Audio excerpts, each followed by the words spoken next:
Imagine sitting down for dinner and realizing a national border runs straight through your table. Slide your plate 10 centimeters to the left and you're in one country. Slide it back to the right and you've crossed again.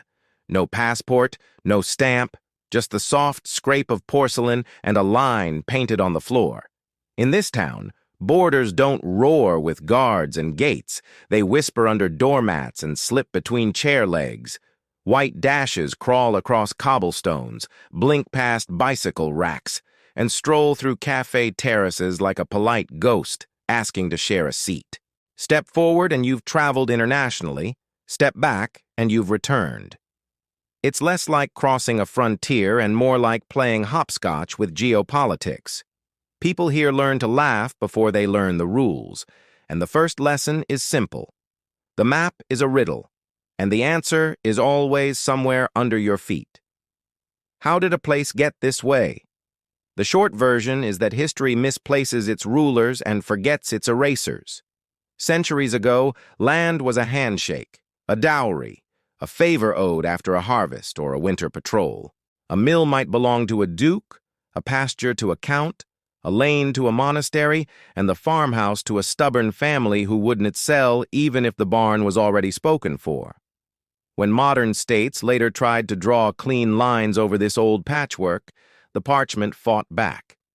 Ownership turned into borders, borders turned into enclaves, and enclaves hid inside other enclaves like nesting dolls made of law.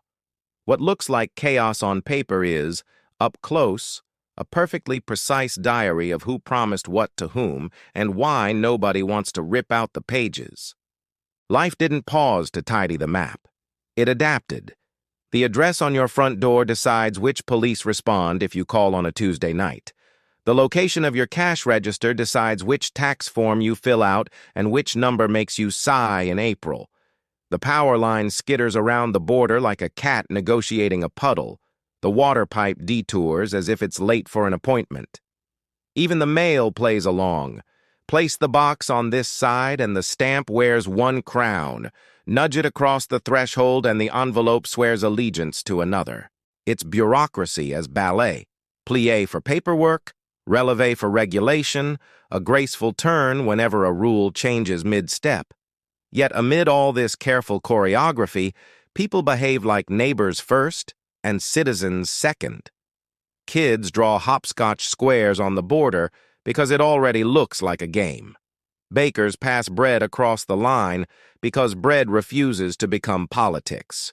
Friends tease each other about which side of the couch counts as abroad. And at dinner, the only customs check is whether you remembered to say please.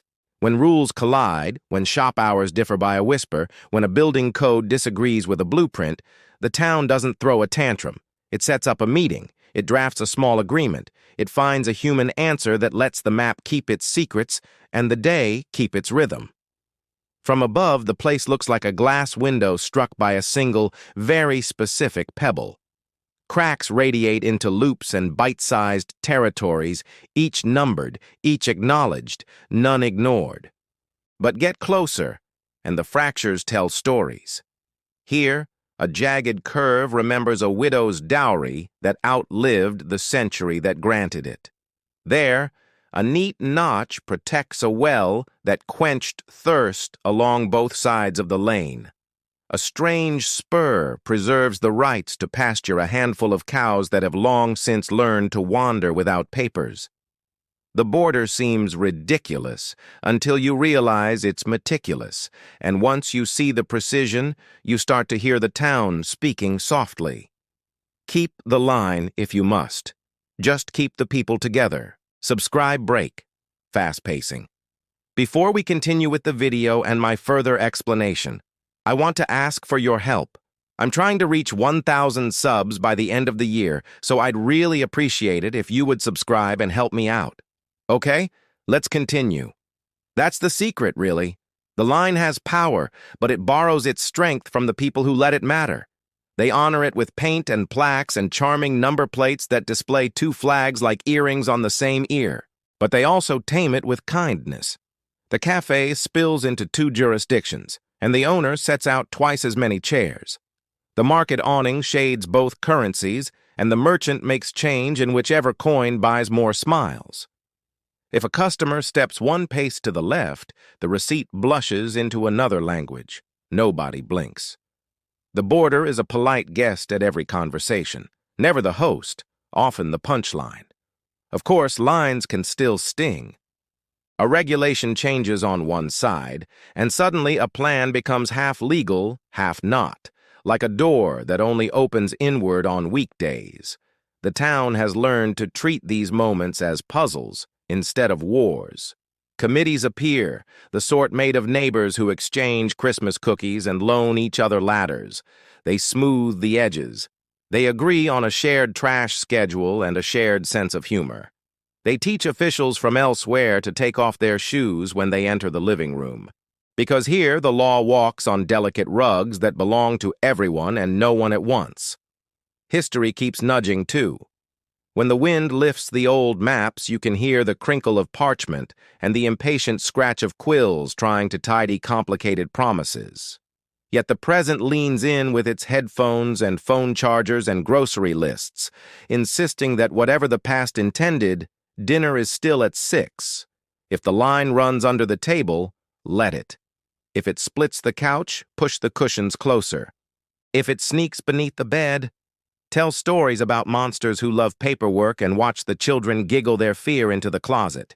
In time, the border becomes furniture, something you live with, not under. So what should the rest of us learn from a town like this? Maybe that rules are important enough to draw carefully and humble enough to bend gracefully. Maybe that identity doesn't have to be a fortress. It can be a garden with 2 gates. Maybe that when you share sunrise and rainfall and the patience it takes to wait for bread to rise, the rest is administration. The map can be a promise instead of a prison, and a promise worth keeping respects the messy ways people actually live. They marry across lines, they work across lines, they laugh across lines, and when necessary, they grieve across lines too. If you ever visit, you'll notice the quiet first. Not silence, quiet. Street lamps hum, church bells count. A bicycle clicks as it coasts, the rider crossing the border in the middle of a sentence without losing the thread. Children turn the dashed paint into pretend racetracks. A dog forgets where one country ends and the other begins, and decides the whole town smells of possibility. In the morning, shopkeepers sweep doorways that open into 2 laws and 1 community. At night, curtains glow warm on both sides of the same narrow street. The border doesn't disappear, it simply learns to behave. And then there's the living room, the one where we began. The line passes under a coffee table like a straight-faced magic trick. If you look closely, you might catch a wink. The scuff marks from last winter, the little grooves where chair legs have argued with the paint. A family sets the table. Bowls, spoons, a loaf that will not choose a flag. They talk. They laugh. They share the small, stubborn piece that gets made again every evening and never makes the news. Now and then someone jokes about leaving the dessert in another country for later, and someone else replies that the sweetest border crossing is the one you make with a plate in your hand. They don't need a ceremony to end the day. The conversation lingers, and as voices soften, the line seems to soften too, as if even paint understands that belonging is louder than boundaries. And that's the story I want to leave you with. A town that kept its lines but kept each other closer. A map that chose to be accurate and kind at the same time. A place where the shortest bridge between countries is a table set for dinner. If this made you curious, there are more map riddles out there. Roads that change nations in the time it takes to tie a shoe, rivers that swap banks like dance partners, bedrooms that greet sunrise in one anthem and moonlight in another. But this town, the town with 30 borders and 1 living room, whispers the clearest lesson, that the world draws lines, and people decide what they mean.